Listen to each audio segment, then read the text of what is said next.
Netflix की secrets we keep एक ऐसी सीरीज है जो हमें पेरेंटिंग के अलग अलग पहलुओं पे सोचने पे मजबूर करती है।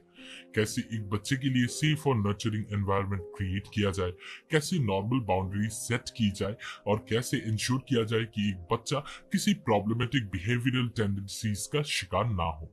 ये कहानी दो एलिट फैमिलीज के लाइफ को फॉलो करती है जो डेनमार्क की एक अमीर इलाके में रहते हैं और कैसे वो एक खतरनाक घटना का पार्ट बन जाते हैं। रूबी एक फिलिपिनो औरत जो एक बेहतर जिंदगी की तलाश में डेनमार्क आई थी, अचानक गायब हो जाती है और किसी को कुछ समझ नहीं आता कि उसके साथ क्या हुआ।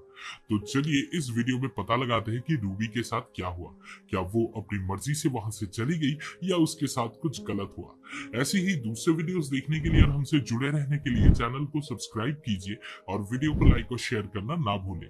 Thank you. और एक ह्यूज स्पॉइलर वार्निंग के साथ लेट्स मूव ऑन। ओपियर या हाउस हेल्प रखना कुछ लोगों को कॉलोनियल कॉन्सेप्ट लग सकता है, लेकिन डेनमार्क के जीलैंड के एलिट्स के बीच ये एक कॉमन प्रैक्टिस थी। लेकिन एक दिन एक हाउस हेल्प रूबी जो कटारीना और रासमुस के साथ रहती थी, अचानक से गायब हो जाती है। शक ये उठता है कि होस्ट फैमिली का उसके खो जाने में कोई हाथ हो सकता है, लेकिन ऑब्वियसली किसी ने कुछ खुले तौर पे नहीं कहा, क्योंकि रासमुस एक इन्फ्लुएंशियल और अमीर आदमी था और लोग जानते थे कि उसका सिस्टम पे कितना ज्यादा कंट्रोल है। जिस दिन रूबी गायब हुई उसके एक दिन पहले कटारीना को अपनी पड़ोसी और अच्छी दोस्त सेसिलिया के साथ डिनर करना था। सेसिलिया कटारीना की अच्छी दोस्त थी और उसका हस्बैंड माइक रासमुस के साथ काम करता था। एक्चुअली रासमुस की कंपनी माइक के लॉ फर्म की टॉप क्लाइंट्स में से एक थी और दोनों के बीच म्यूचुअल रिस्पेक्ट और अच्छा भाईचारा भी था। माइक ने अपने बलबूते पे अपनी एम्पायर बनाई थी और उसे पता था कि उस लेवल तक पहुंचने के लिए क्या क्या सैक्रिफाइसेस करने पड़ते हैं। सेसिलिया को अच्छी तरह से पता था कि उसके हस्बैंड का अपने पड़ोसियों के साथ कितना अच्छा रिश्ता है, इसलिए वो हमेशा उनके सामने सहमी सी रहती थी। तो उस दिन जब कटारीना सेसिलिया के घर आई, रूबी ने सेसिलिया से पर्सनली बात करने की रिक्वेस्ट की। रूबी ने कहा कि उसे मदद चाहिए और वो अब और रासमुस और कटारीना के घर में रहना नहीं चाहती। सेसिलिया ने रूबी को सजेस्ट किया कि वो डायरेक्टली कटारीना से बात करे। उसने ये बात टाल तो दिया, लेकिन उसे नहीं पता था कि रूबी सच में मदद चाहती थी और उसे लगता था कि उसकी जान को खतरा है। अगले ही दिन ये खबर आई कि रूबी गायब हो गई है और किसी को नहीं पता था कि वो कहाँ चली गई है या उसके साथ कुछ बुरा तो नहीं हुआ। सिसिलिया को गिल्ट फील हुआ क्योंकि उसे लगता था कि जो कुछ भी हुआ उसमें उसका भी कुछ हद तक दोष था। मतलब अगर उसने अपने पड़ोसियों के साथ अपने रिश्तों की चिंता ना की होती तो शायद रूबी सेफ होती। सबसे पहले तो रासमुस और कटारीना ने काफी देर तक रूबी के गायब होने की रिपोर्ट नहीं की और ऐसे बिहेव करते रहे जैसे कुछ खास हुआ ही नहीं हो। उनकी ये लापरवाही सिसिलिया को अंदर से खाई जा रही थी और उसे लगने लगा कि शायद रूबी के गायब होने में उनका भी कुछ हाथ हो सकता है। कुछ बातें ऐसी थी जो सिसिलिया को रासमुस पे डाउट करने पे मजबूर कर रही थी और चाहे माइक उसे कुछ भी कह दे, वो बस ये मानने को तैयार नहीं थी कि उसके हस्बैंड का इन्फ्लुएंशियल काइंड बेकसूर था। इस घटना से एक दिन पहले सिसिलिया अपने घर वापस जा रही थी, तब उसने देखा कि रूबी कुछ कूड़ेदान में डाल रही थी। अगली रात रूबी के गायब होने के बाद सिसिलिया उस ट्रैश कैन के पास गई और उसने वहां एक प्रेगनेंसी टेस्ट किट देखा, जिसे देख के वो चौंक गई। उसने शक किया कि शायद रासमुस ने रूबी के साथ जबरदस्ती की हो और जब रूबी को लगा हो कि उसे अथॉरिटीज को इन्फॉर्म करना चाहिए, तब रासमुस ने उसके साथ कुछ बुरा किया होगा। सिसिलिया अपने पति के बार बार मना करने के बावजूद अपनी इंटेंशंस को इग्नोर नहीं कर पाई और उसी वजह से प्रेशर में आके आखिरकार रासमुस ने पुलिस को रूबी के गायब होने की रिपोर्ट लिखवा दी। शुरुआत में सिसिलिया को रासमुस पे शक था, लेकिन जब डिटेक्टिव आयशा पीटरसन ने उससे सवाल पूछना स्टार्ट किया, तब उसका शक अपने हस्बैंड माइक पे भी होने लगा। माइक ने सालों पहले एक क्राइम किया था जब वो एक माइनर था। माइक ने एक लड़की का रेप किया था और उसके लिए उसे जुवेनाइल जेल भी जाना पड़ा। शायद उस टाइम के सर्कमस्टेंसेस की वजह से जज ने उसके साथ थोड़ी सिंपैथी दिखाई और किस्मत से माइक उन कुछ लोगों में से था जिसे अपनी जिंदगी में दोबारा सही राह चुनने का मौका मिला। माइक ने लॉ की पढ़ाई शुरू की, लेकिन उसका अतीत उसका पीछा नहीं छोड़ रहा था। सिसिलिया ने आयशा को बताया कि माइक उस दिन घर 1 घंटा बाद आया था जब कटारीना उसके घर से चली गई थी, लेकिन सिसिलिया ने उस दिन स्लीपिंग पिल्स ली थी और उसे पता ही नहीं था कि माइक कब घर वापस आया। सेसिलिया ने माइक का फोन चेक किया और उसे पता चला कि माइक रूबी को मैसेजेस भेज रहा था और शायद एक बार दोनों साथ में कॉफी पीने भी गए थे। सेसिलिया को अपने पति के डिफेंस पे भरोसा हुआ और उसे पता था कि रास्मुस जैसे आदमी के खिलाफ जाने की कॉन्सिक्वेंसेस क्या हो सकते हैं, लेकिन फिर भी उसने वही करने का फैसला लिया जो उसे सही लगा। सेसिलिया को सबसे ज्यादा गुस्सा तब आया जब सब लोग ऐसे बिहेव कर रहे थे जैसे कुछ हुआ ही नहीं। हाँ, रूबी एक हाउस हेल्प थी, लेकिन आखिर वो भी तो एक इंसान थी। लोग इस पूरे मामले का मजाक उड़ा रहे थे और बड़े ही ऑफेंसिव जोक्स मार रहे थे जो सेसिलिया को बिल्कुल पसंद नहीं आया। वे दोनों परिवार के अडल्ट सब लोग एक साथ बैठे थे जब रास्मुस ने रूबी के बारे में एक डिरेगेटरी और रेसिस्ट कमेंट किया जिसे जोक की तरह लिया गया। यही वो पल था जब सेसिलिया को माइक पे थोड़ा शक होने लगा। सेसिलिया और माइक के बीच घमासान झगड़ा हुआ और माइक अपनी वाइफ से काफी डिसअपॉइंटेड हो गया क्योंकि उसने उसकी नीयत पे शक किया। माइक ने कहा कि उसने अपने अतीत में जो भी किया उसके लिए वो शर्मिंदा है और उसे उसकी सजा मिल गई है और अब उस बात को उसके खिलाफ इस्तेमाल करना अनफेयर है। कुछ दिन बाद रूबी की बॉडी पानी में तैरती हुई मिली और फोरेंसिक रिपोर्ट से पता चला कि वो प्रेग्नेंट थी। माइक को पता था कि सारी झूठी अफवाहों को खत्म करने का एक ही तरीका है, डीएनए टेस्ट। जब रिजल्ट सामने आया तो ये साबित हुआ कि माइक सच में निर्दोष था। टेस्ट के बाद माइक ने सेसिलिया को गिल्टी फील कराने की कोशिश की कि उसने उस पर ट्रस्ट नहीं किया और उसे खुद को विक्टिम बनाकर पेश किया। सेसिलिया ने फिर माइक को याद दिलाया कि एक औरत के साथ रेप हुआ है और शायद उसका मर्डर भी हुआ है, तो उसे हर छोटी छोटी बात पे रोना बंद करना चाहिए और उसे ये सोचना छोड़ देना चाहिए कि वही बस इस जुर्म का इकलौता विक्टिम है। सीक्रेट्स वी कीप की शुरुआत से ही एक बात बहुत क्लियर थी। ऑस्कर, जो कि कैटरीना और रास्मुस का बेटा था, कुछ ना कुछ छुपा रहा था। जब आयशा पहली बार उनके घर आई थी तब ऑस्कर ने उससे जिस तरीके से देखा था या फिर अपना फ्री टाइम वो जिस तरीके से गुजारता था, हर एक चीज काफी क्रीपी था। अगर कोई ध्यान से ऑब्जर्व करता तो उसे समझने में ज्यादा वक्त नहीं लगता कि ऑस्कर मेंटली ठीक नहीं था। शायद उसके माँ बाप के झगड़े और कम अटेंशन ने उसके सबकॉन्शियस माइंड पे ऐसा असर डाला था। वो एक ऐसी उम्र में था जहां उसके फिजिकल चेंजेस हो रहे थे और शायद वो खुद भी नहीं समझ पा रहा था कि उन चेंजेस के साथ कैसे डील करना चाहिए। जो दोस्तों का सर्कल उसके पास था उन्होंने भी उसकी मदद नहीं की। उसे पता ही नहीं चला कब उसके अंदर प्रॉब्लमेटिक सेक्सुअल बिहेवियर डेवलप हो गया जिसका उसके मेंटल हेल्थ पे बुरा असर पड़ रहा था। लेकिन सबसे बड़ी बात ये थी कि ऑस्कर, वीगो और 3-4 और लड़कों के साथ मिलकर एक ग्रुप में था जहां सब लोग एक्सप्लिसिट कंटेंट पोस्ट करते थे। सब लोग एक दूसरे पे पीयर प्रेशर डालते थे कि कुछ ना कुछ पोस्ट करो ताकि ग्रुप का हिस्सा बने रह सको।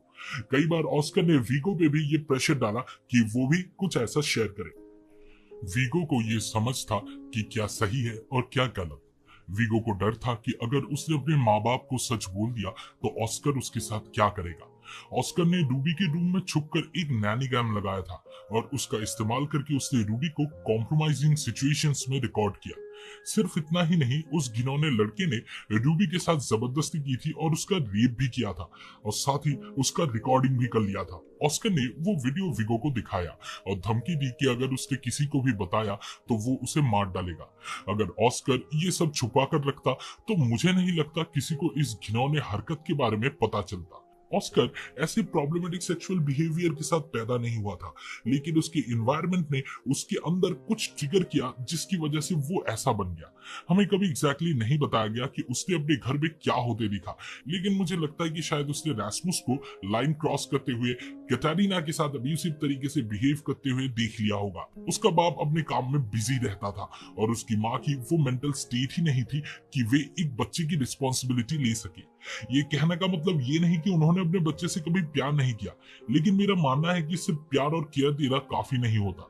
बच्चा पालना एक बड़ी जिम्मेदारी होती है और अगर सही से वो जिम्मेदारी ना निभाई जाए तो जिंदगी बर्बाद हो सकती है। एक बच्चे का दिमाग एक सफेद कैनवस की तरह होता है और ब्रश का सबसे हल्का स्ट्रोक भी उस पर गहरा निशान छोड़ सकता है। जब रास्मुस ने वॉलंटियर करके डीएनए टेस्ट करवाने का फैसला लिया तब साफ हो गया कि ऑस्कर ने ही रूबी का बलात्कार किया था। जब रास्मुस ने यह डिसीजन लिया था उस वक्त उसे बिल्कुल अंदाजा नहीं था कि ऑस्कर ने ऐसा कुछ किया होगा। मुझे लगता है रास्मुस ने बाद में खुद को कोसा होगा कि उसने अपने आप से डीएनए टेस्ट करवाने का ऑफर दिया, क्योंकि अगर वो ऑफर नहीं देता तो पुलिस उससे जबरदस्ती टेस्ट नहीं करवा पाती। खैर, सालों की नेग्लिजेंस ने उस लड़की को एक सेक्सुअल प्रेडेटर बना दिया और इससे भी बड़ी बात ये थी कि एक निर्दोष लड़की ने अपनी जान गंवा दी थी। मुझे लगता है कि वो कैटरीना थी जो सबसे पहले समझ गई थी कि रूबी के साथ असल में क्या हुआ है, और उसने डिसाइड किया कि अपने बेटे को बदनामी से बचाने के लिए वो रूबी को मार डालेंगी। कैटरीना एक इगोइस्टिक माँ थी और उसे लगा कि एक मासूम लड़की को मारकर सिर्फ अपने बच्चे के फ्यूचर और अपने परिवार की इज्जत बचाने के लिए उसने कोई महान काम किया है। वो और रैस्मस दोनों ये समझ ही नहीं पाए कि ऑस्कर के अंदर ऐसे प्रॉब्लमेटिक बिहेवियर आने के लिए वो खुद जिम्मेदार थे। उन्हें लगा कि सिर्फ उसे एक अच्छी स्कूल में डाल देना और जो भी उसने मांगा वो सब दे देना काफी है, लेकिन वो ये नहीं समझ पाए कि ये उनकी रिस्पॉन्सिबिलिटी का सिर्फ एक छोटा हिस्सा था और असली परवरिश तो उन्होंने कभी किया ही नहीं। कैटरीना ने बड़े गर्व के साथ सेसिल के सामने कन्फेस किया कि उसने सब संभाल लिया है, क्योंकि प्रॉब्लम्स खुद ब खुद सॉल्व नहीं होती। मुझे लगता है रूबी ने अपने अंतिम वक्त से पहले एक आखिरी बार कैटरीना को कॉल किया था। शायद जब सिसिलिया ने रूबी से कहा कि वो रैस्मुस और कैटरीना से बात करे, तब उसे लगा हो कि ये रिस्क लेना चाहिए, क्योंकि उस बेचारी लड़की के पास और कोई रास्ता नहीं बचा था। कैटरीना को उस वक्त समझ आ गया होगा कि ये बात कितनी सीरियस है और ये पूरा मामला उसके बच्चे के फ्यूचर को बर्बाद कर सकता है। इसलिए उसने डिसाइड किया होगा कि रूबी को मार देना ही सही होगा और उसकी मौत को एक एक्सीडेंट जैसा बना दिया जाए। मुझे लगता है कि कैटरीना ने रूबी के सर पर जोर से किसी चीज से वार किया था, लेकिन एक बार फिर किस्मत ने उसका साथ दिया, क्योंकि रूबी का डेड बॉडी पानी में लंबे समय तक रहने की वजह से पूरा सूज गया था। फोरेंसिक्स एक्सपर्ट्स ने देखा था कि रूबी के सर पर चोट का निशान था, लेकिन उनके पास कोई पक्का सबूत नहीं था कि वो ये डिसाइड कर सके कि वो चोट गिरने से लगी थी या फिर किसी ने उस पर हमला किया था। कैटरीना अच्छी तरह जानती थी कि उसके पति रैस्मुस के काफी पावरफुल कनेक्शंस है और उसे लगा होगा कि लॉ एनफोर्समेंट उसके खिलाफ कुछ भी प्रूव नहीं कर पाएगी, लेकिन वो कोई एक्सपीरियंस क्रिमिनल नहीं थी। जब डिटेक्टिव उसके घर आने लगी, तब कैटरीना ने रूबी का पूरा रूम क्लियर कर दिया, क्योंकि उसे पता था कि वारंट मिलते ही वो और कुछ भी नहीं छू सकती थी। मुझे पूरी तरह से यकीन है कि कैटरीना ने रूबी को मार डाला था और फिर उसने सबूत मिटा दिए ताकि कोई सच जान ना पाए। इस बात में कोई शक नहीं है कि रैस्मस हर हाल में ये इंश्योर करेगा कि ऑस्कर को कॉन्विक्ट ना किया जाए और वो लीगल सिस्टम के लूप होल्स का पूरा फायदा उठाएगा।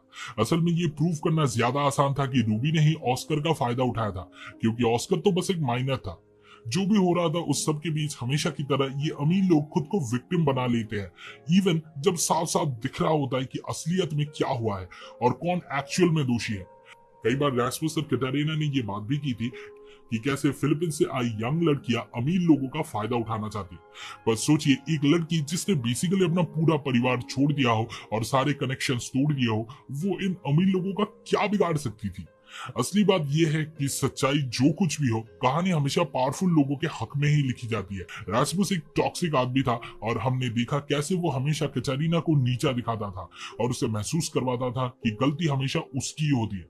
वो कहता था कि कैटरीना की जिंदगी का सिर्फ एक ही काम है अपने बेटे का ध्यान रखना, और वो इतना भी ठीक से नहीं कर पाए। रैस्मस ने गैसलाइटिंग का एकदम महारत हासिल कर लिया था और हर बार आखिर में कैटरीना ही उससे माफी मांगती थी, जैसे सब कुछ उसकी ही गलती हो। मुझे लगता है कि ये पूरा टॉक्सिक रिश्ता ऑस्कर पर काफी गहरा असर डाल गया। ऑस्कर और उसके पूरे परिवार को अर्जेंटली थेरेपी की जरूरत है। उन्हें किसी एक्सपर्ट से बात करनी चाहिए, क्योंकि ये सिर्फ शुरुआत है और बस भगवान जाने फ्यूचर में ऑस्कर और क्या क्या गंदी हरकतें कर सकता है। लेकिन मुझे नहीं लगता कि रैस्मस इस बारे में कभी सोचेगा भी। जैसे ही केस क्लोज होगा वो सब कुछ दबा देगा और नैरेटिव अपने हिसाब से कंट्रोल कर लेगा और माइक अपना धंधा बचाने के लिए उसका साथ देगा। उन्होंने नैरेटिव बदलने के लिए रूबी के फ्यूनरल पे जाने का भी डिसीजन लिया, लेकिन वहां के फिलीपींस के इमिग्रेंट्स उनके खिलाफ डट के खड़े रहे। इसी बीच एंजल को उस चीज की सजा मिल गई जिसमें उसका कोई लेना देना था ही नहीं। सिसिलिया कोई रिस्क लेना नहीं चाहती थी, तो उसने एंजल को अच्छे से कॉम्पनसेट किया और उसके स्टार्टअप के लिए एक्स्ट्रा पैसे भी दिए। एंजल ने सिसिलिया को समझाने की कोशिश की कि उसे ये जॉब कितनी डेस्परेटली चाहिए, लेकिन सिसिलिया अपना फैसला ले चुकी थी।